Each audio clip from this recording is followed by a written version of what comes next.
কিসের n তম পদের সমষ্টি কি হবে বলো n তম পদের সমষ্টি n হবে থ্যাংক ইউ এখন আমরা আবার সূত্রটা প্রয়োগ করব সূত্রটা কি আছে বলো এই হাসান বলো সূত্রটা বলো n by 2 2a plus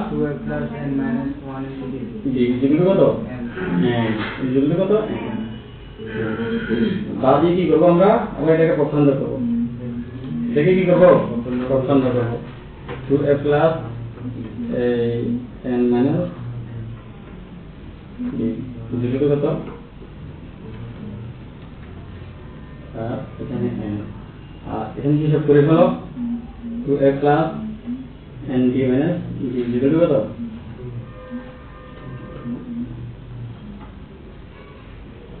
আবার সুতরাং দিয়ে এটাকে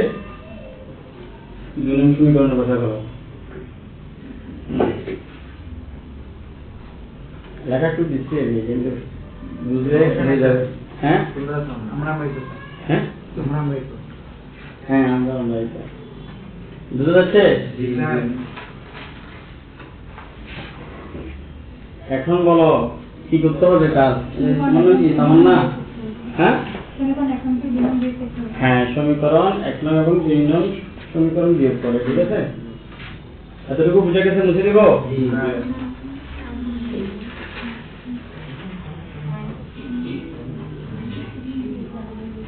তাহলে সমীকরণ 1 এবং 2 বিয়োগ করে আর যদি পরীক্ষার হলে যদি বেশি তাড়াহুড়ো থাকে এভাবে দিয়ে দিবা ঠিক আছে এভাবে দিয়ে দিবা তাড়াহুড়ো করলে আছে তাহলে সমীকরণ 1 এবং 2 বিয়োগ করলে কি কি হবে বলো